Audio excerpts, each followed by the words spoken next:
Hello everyone, I'm Josh Glazer. I'm an assistant professor of emergency medicine and critical care at the University of Wisconsin. I'm also our director of emergency critical care. I'm here to talk to you today about ECPR, or extracorporeal cardiopulmonary resuscitation. This is a new emerging technology modality that we can use to salvage victims of out-of-hospital cardiac arrest. There's a couple cities across the U.S. that are using this successfully, finding that it increases both the survival and neuro-intact survival of out-of-hospital cardiac arrest. And this is a technology, a modality of treatment that truly requires the buy-in and infrastructure of the pre-hospital folks to identify these patients, rapidly bring them to the University of Wisconsin Emergency Department so that we can get them onto ECPR or ECMO. Alright, so we're going to jump right into the lecture, talk more about the nitty-gritty, talk about what needs to happen in the pre-hospital setting to make this successful, and then hopefully demystify ECMO.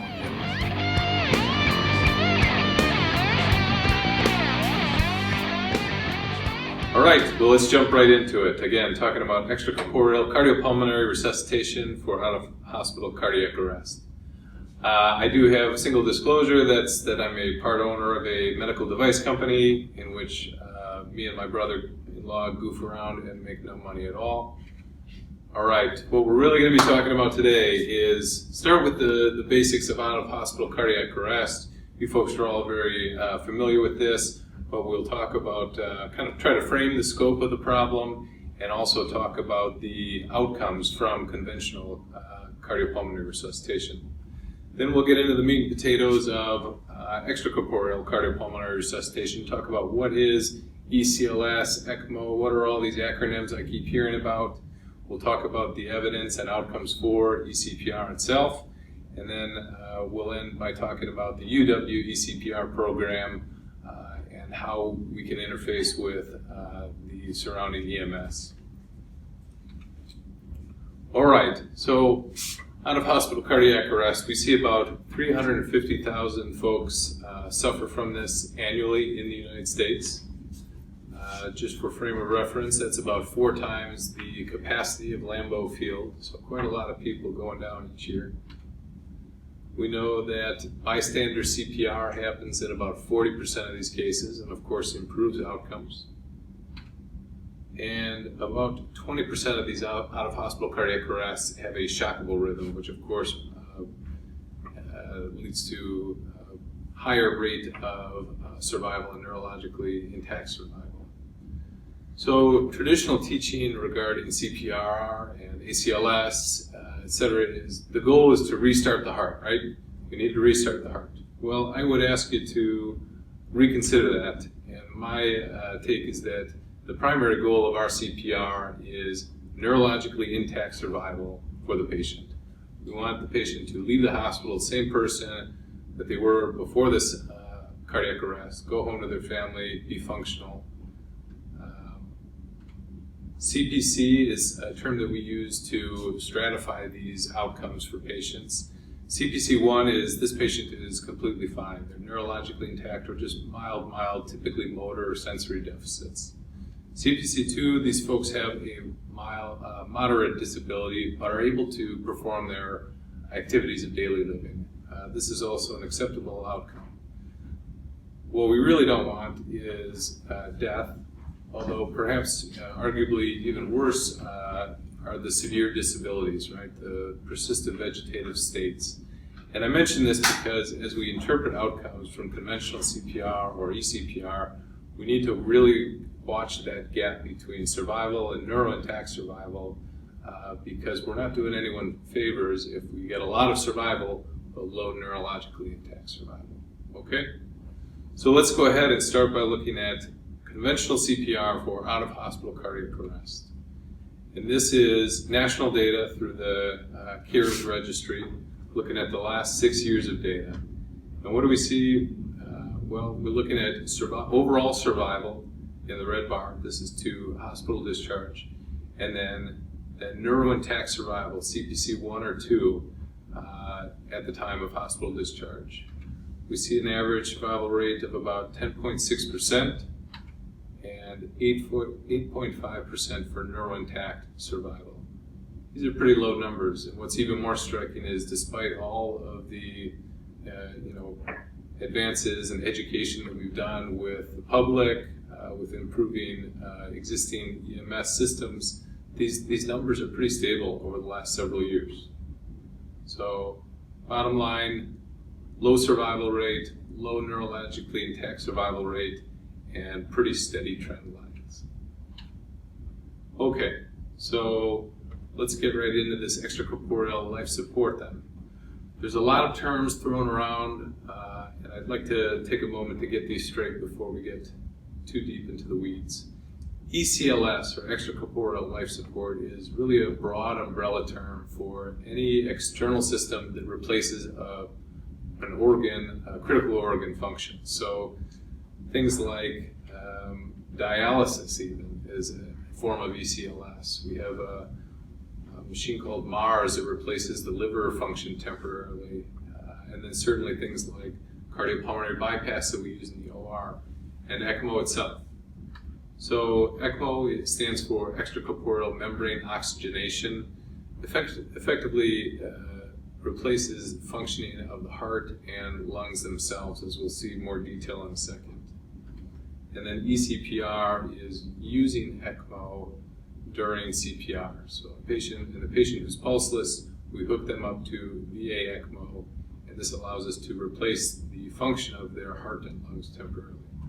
We'll get into this in more detail, but again, just ECLS, broad term to talk about all these different modalities. ECMO is a conventional term for this heart-lung circuit, and then ECPR is its use in folks in active cardiopulmonary arrest.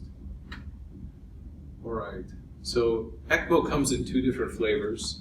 The first is VV ECMO. We use this a lot in the hospital to replace the function of the lungs. So essentially, this involves two large catheters, one that goes in typically a vein in the neck, the other typically a vein in the groin, drains the venous blood, runs it through an oxygenator, and pumps it back into the venous system, effectively allowing us to bypass the lungs themselves and almost replace them entirely. This is not the type of ECMO that we're going to be talking about for folks with cardiopulmonary arrest, so don't worry too much about VV ECMO. VA ECMO is what we're going to be using on this patient population. This also involves two large catheters. One goes into the arterial system, the other in the venous system. Again, drains blood, oxygenates it, squirts it back up into the arterial system with a pump, and effectively replaces both the heart and lungs. So the combination of traditional CPR, conventional CPR, and VA ECMO is ECPR. Okay? So now we've got our terminology right. We can talk about the components of this ECMO circuit a little bit more. So I talked about these cannulas. So these are large cannula. These are typically 23 French for the arterial, sometimes up to 29 French for the venous. So small garden hoses essentially that we're accessing the vasculature percutaneously under ultrasound guidance to access these large blood vessels. The femoral catheter, the larger catheter, is going to drain that blood actively through a rotating pump that essentially spins the blood and squirts it out at up to 8 liters per minute, and then pumps it through an oxygenator that has these tiny little micropores that air and oxygen are running past, and essentially replaces the function of the lungs by doing so. That same pump that we just talked about then squirts the blood, retropulses the blood through the arterial system, and so perfuses the brain, the heart, and all the other vital organs retrograde, essentially. And in fact, we get into issues in traditional VA ECMO because that competes with the forward flow of the heart oftentimes. But we don't have that problem in the patient population we're talking about, because these patients have little or no intrinsic cardiac activity. So the blood circulation is entirely by the ECMO circuit. The ECMO circuit that we have at UW is up on the screen, both the front and back shot.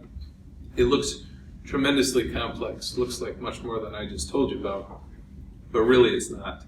The vast majority of these screens and tubes and wires are really just monitoring the ECMO circuit itself, making sure the flows are correct, the temperatures are correct, that there's no bubbles in the system. And really, the circuit itself boils down to those components: the cannula, the pump, the oxygenator, and going right back into the system. Okay, so now we all understand ECMO. That's all there is to it. So what is ECPR in particular? Oh, one more slide. This is a miniaturized ECMO circuit that we have the ability to use for out-of-hospital cardiac arrest, taking this to other hospitals in which patients need to get on ECMO quickly. And there's even been teams out elsewhere who have used this in the field. We're not quite there yet. All right, so ECPR, unlike conventional CPR, which can only deliver about 1/3 of the normal cardiac output, and that's good conventional CPR. ECPR can fully replace the intrinsic function of the heart, so that 4 to 8 liters per minute of cardiac output. And so thereby doing so, supplies all the oxygen delivery to those critical organs, the brain, the heart, etc., while we fix the problem, right? So the indication for ECPR is refractory cardiac arrest. As we'll talk about in a few minutes, ECPR ECMO is not a first-line therapy for anyone who loses pulses. So we'll identify the patient population momentarily.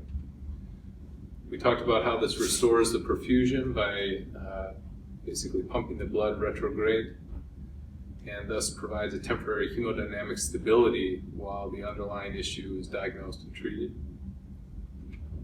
And again, it's important to remember that ECMO is not a destination therapy, right? It's very much a bridge therapy that allows us that hemodynamic stability while we do the things to correct the etiology of the cardiac arrest, whether that be sending them to the cath lab for a STEMI, whether it's catheter-directed thrombolysis for a massive PE. Sometimes it just takes time, things like cardiac toxins or myocarditis. The body just needs time to metabolize or recover. We've had cases for severe accidental hypothermia, and we can warm the body very quickly. In fact, ECMO is the fastest way to correct accidental hypothermia. And then less frequently, we'll consider these folks for additional devices, things like LVADs or even heart transplants. All right, so now we all understand the theory. How well does this stuff actually perform, right?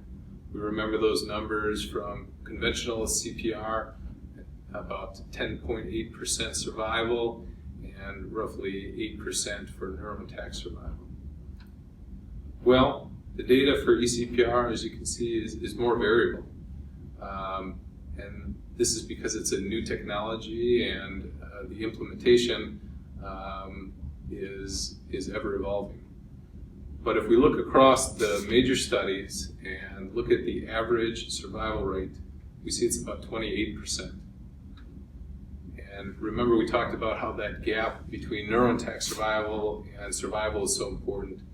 That small gap is maintained, and this is very important. So 24% neurointact survival for ECPR across all studies. But you might say, well, Glazer, there's an awful lot of disparity between these studies. In fact, the low end doesn't look much better than conventional CPR at all. Well, if we dig a little bit deeper into these studies, we find an answer, which is the time to get somebody onto ECMO. We see these low survival rates towards the left end of your screen. The time from 911 phone call to getting them on goal flow ECMO was quite long, upwards of 75 minutes, 84 minutes. Now, if we looked at the studies towards the right hand of the screen, we can see that the trend is definitely 60 minutes or less, about 60 minutes from that 911 phone call to goal flow on ECMO circuit. That's where we're seeing these real high survival rates. The obvious outlier is, of course, the Norwegian study. The Scandinavians actually have a lot of accidental hypothermia. No surprise, they're always skiing and falling in fjords. But that accidental hypothermia is certainly neuroprotective, and so that's probably why that's such an outlier. But again, the important thing to take away from this is that about 3 times the survival, about 3 times the neurointact survival, and definitely seems to be a signal that the shorter amount of time to get somebody onto ECMO, the better the chances of both. This is graph figure showing exactly that, actually, that the survival rate for ECPR is highly correlated to the so-called low flow time. So that's the time between starting conventional CPR and getting them onto the goal flow ECMO. And we see that at about 60 minutes, we're dropping down into now survival and neurointact survival rates approximating conventional CPR. So if we can get somebody on within 60 minutes, we seem to have survival rates that are much higher than conventional CPR. Okay. So this is somewhat of a silly looking slide for what you all know is simple, oversimplified, and somewhat silly question, which is, should we scuba and run or should we stay and play? As you all know, there's much more nuance to this, but the data that we've seen thus far certainly begs the question, well, shouldn't we just toss somebody in the back of an ambulance and drive fast and get them onto ECMO? Well, no, it's of course not that simple. But a system that uses eCPR really has to balance 2 potentially competing factors, and that's CPR quality and early access to CPR. That is, the transport of inter-arrest patients may decrease CPR quality, potentially reducing survival for those who would have achieved ROSC at the scene with traditional conventional CPR. But if we don't identify and transport these patients fast enough, then we're losing that 60-minute window where we know eCPR does increase survival. So how do we reconcile this? What's the right time to transport these patients? Well, there is data to guide us. This graph here shows the x-axis the time of professional resuscitation is what they're calling it. So that's the time that pre-hospital providers are on scene performing conventional CPR. And on the y-axis, this is the proportion of survivors. So what we see is, for the first several minutes, the rate of survival goes up, with paramedics on scene providing conventional CPR. But then what we see is at about the 16-minute mark, the survival trend really seems to level off, right? There's a definite inflection point at which further resuscitative efforts have diminishing returns, if that makes sense. Now, importantly, that 16-minute window is also at a point where we have an opportunity to now load this patient into an ambulance, drive fast, and get them to an eCPR center and get them onto ECMO. Okay. There's been other talk that there are probably patient populations that could be transported even earlier than that, and that would be folks who we do have a good system to perform excellent CPR en route. So if we have access to things like mechanical compression devices, that would lean us towards potentially even earlier, or certainly by that 16-minute timestamp. And then actually, counterintuitively, non-shockable rhythms are probably candidates if they meet other criteria to transport a little bit earlier, because we know that the rate of ROSC on scene for non-shockable rhythms is much lower than for shockable rhythms. Okay. So how do we provide that good CPR en route while also making sure our patients and providers are safe? Well, we at UW are using the Lucas 3 device. I know there's a lot of surrounding groups who use different ones, and they're all, the data show that they're all essentially equivalent. So what we're doing is using the Lucas 3, getting it on right away after folks are brought in from the pre-hospital if they are candidates for ECPR, or if we anticipate a longer duration of conventional CPR for whatever reason. Again, the data really does show that mechanical and manual chest compressions are equivalent for survival, but as you folks know, to provide good manual compressions consistently while you're transporting a patient, both before the ambulance and in the ambulance is very challenging. And we find the same thing in the emergency department. The mechanical compression devices really help kind of lower what I call the exogenous epinephrine dose of the room, right? Everyone can kind of calm down, concentrate on the other things that matter, like figuring out why this patient went into cardiac arrest. Also, these are longer codes then, because we're taking up to 60 minutes to get patients onto ECPR, and this really allows us to avoid the fatigue that can happen with those long resuscitations. Again, I think that I just wanted to point out, so we always do at least one full cycle of manual CPR before using our Lucas. We make sure we get the defibrillator pads, of course, on there. And the point here is that mechanical compressions are not a panacea, and truly excellent conventional CPR, ACLS, is really what matters in these patients. And can't overemphasize this enough, that every step of the way up to this point, really truly excellent CPR is critical for these patients. And if there's any missed opportunity for neurointact outcome, it's often identified as we could have improved our CPR, whether in the pre-hospital or in the emergency department. So excellent CPR until the point that we're on ECMO flows is absolutely critical. All right, so this is a very busy slide, and this is just to demonstrate kind of the overall ECPR workflow that we're working with at UW. This takes us all the way from the 911 phone call to the emergency department, actually into the first 72 hours of their ICU stay. So let's go through the pertinent pieces for this audience. Patient candidacy. Who are these patients that we're going to be putting on ECMO? How can I identify these patients for you in the field? Well, our inclusion criteria are relatively simple. We're looking for adult patients who are reasonably young and healthy, is basically what it comes down to. So 18 to 70 years old are candidate patients. We would like to get patients who have an initial rhythm of VTAC or VFib, witness arrest of any rhythm, or it's those patients who have intermittent ROSC, right? We got them back and then they lost pulses again, so rhythm doesn't matter in that case. If they keep coming back and we lose them, that's a candidate.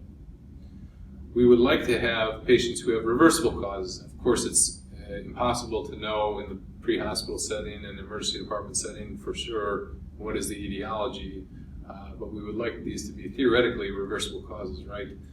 Massive MIs, massive pulmonary embolisms, the overdoses that we talked about, the accidental hypothermia. So be thinking about for those patients with a decent story for those etiologies. And then again, as we talked about, the idea is that we can get this patient onto ECPR, onto these goal ECMO flows within 60 minutes of that 911 phone call.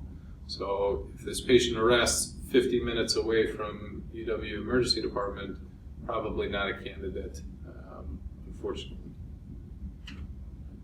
All right, and then we do have some exclusion criteria. Again, the overarching theme is that they need to be able to tolerate ECMO and they need to be relatively healthy at baseline. So folks who have a contraindication to anticoagulation, we didn't talk about it, but the ECMO circuit, because of all the plastic and machinery, these folks do require full therapeutic anticoagulation, and patients who can't tolerate that for whatever reason, that is trauma or head bleeds or active external hemorrhage, these would not be patients who we can cannulate safely. Patients with a high BMI, over 40 is our cutoff, and that's because that percutaneous access of the femoral vessels that we talked about is very technically challenging in obese individuals, so BMI less than 40 we need. And then again, looking for functionally independent, healthy patients. So the patients from SNFs and nursing homes who are not functionally independent at baseline, not good candidates. And likewise, folks with advanced COPD who are on home oxygen, folks who we know go to dialysis, who are cirrhotics, who have metastatic malignancies and chemoradiation, again, not excellent candidates. And then we certainly would want to be able to identify patients in whom we have markers of futility. So the patients who we haven't been able to get their end-tidal CO2 above 10 throughout the duration of the resuscitation, despite excellent CPR, probably not going to be great candidates. All right. So how is this going to look when you roll into UW Emergency Department? Well, the idea is that you've identified these patients in a pre-hospital setting and already called to have a conversation to say, hey, I think we may have a candidate. What do you think? We'll run through those inclusion and exclusion criteria with you on the horn, and if they are, we'll get things set up before you even arrive. This is what the recess bay is going to look like as you roll in. We're going to have things set up so that you can get in there quickly, and that we can get them over to the table and start accessing the groin right away. And what you see is we've got our ECMO equipment to the right-hand side of the bed, all set up to go. Somebody will likely be setting up the sterile cannulation table. You'll see an ultrasound machine ready to guide our percutaneous access to the vessels. You're going to see a couple of docs at the head of the bed ready to continue the ACLS that you've initiated. You'll see our respiratory therapists, our techs, our nurses, our pharmacists. It's going to be busy. We'll get you in there, get the patient on the table. After that, our perfusionists will wheel in with that ECMO circuit at the foot of the bed. There'll be a cannulating team at both sides on the groin and access those femoral vessels and get the ECMO going. Typically, from the time that the patient arrives to when they're on ECMO, we're shooting for, on our side, less than 30 minutes. And we've only had a handful of cases thus far, but we're very close to hitting that time mark consistently. So we got about 30 minutes on the pre-hospital, 30 minutes on our end to get them on ECMO and meet that 60-minute time frame.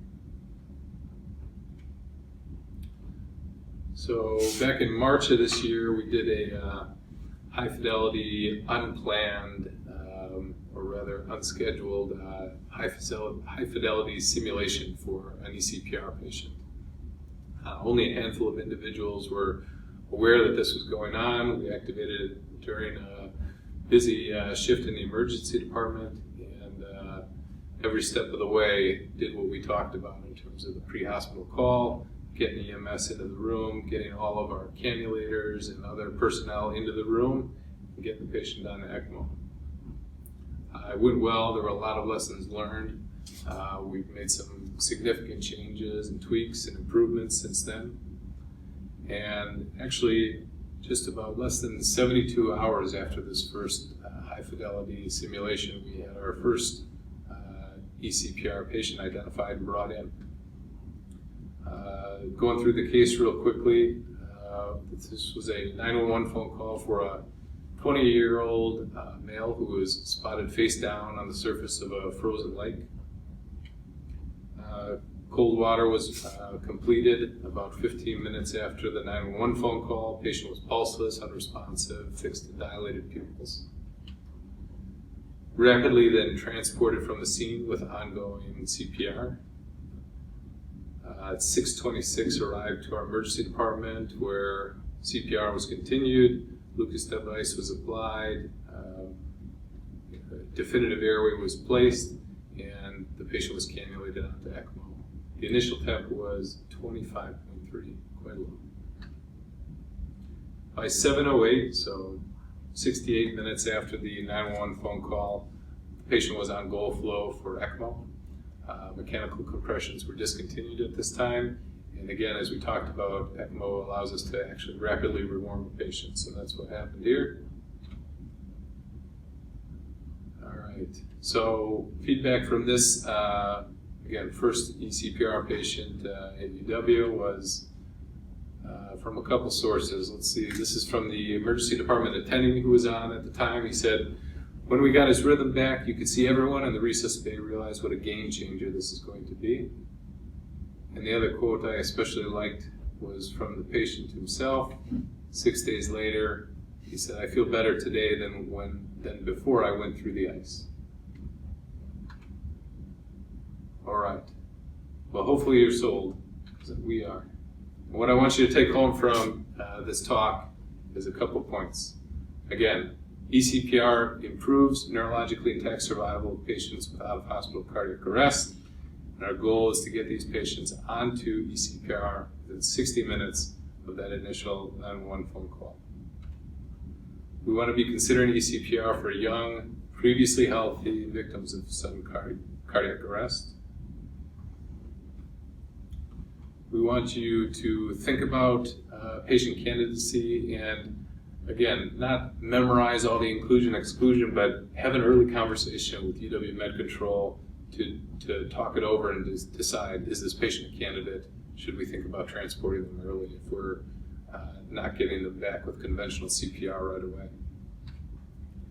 It seems like the data suggests that there's a sweet spot at 16 minutes, which balances our ability to achieve ROSC on scene, but also ensure that folks are still candidates for good neurologic outcomes via ECPR if we do not achieve ROSC on scene.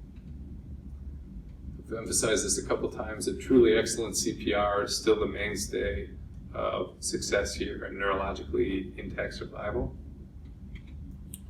And finally, UW ECPR program is still in its infancy, but we're having some success, and we want you to be a part of that. This is just a small smattering of individuals of our UW ECPR team. This has been the work of numerous individuals, really. A couple of references for you, and I appreciate your time and attention. All right, to bring things home on our ECPR discussion today, I want to emphasize a couple points. First, early recognition is the name of the game. Early recognition of candidate patients, identification that this might be a candidate that we can get on to ECMO. Calling early and having that discussion with Med Control. It's going to be incomplete information, we know that, but we'll do the best with what we have and talk about it.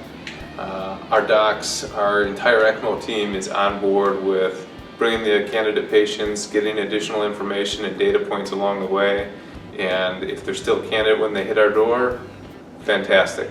And if not, that's fine.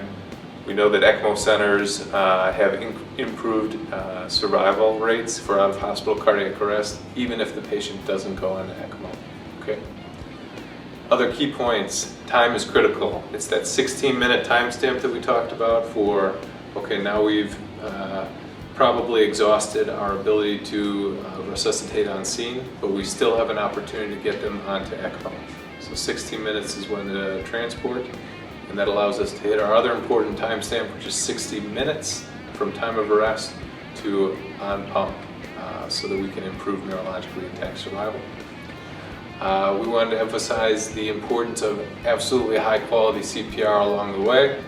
This doesn't require a Lucas device, just requires you to provide excellent compressions, excellent ACLS, en route.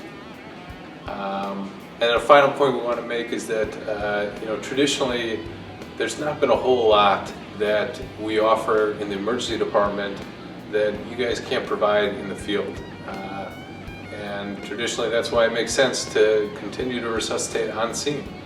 But now we've got a game changer. paradigm has shifted. We have technology that we can potentially really improve survival, neurointact survival for patients with out-of-hospital cardiac arrest, and we need your help to make it work.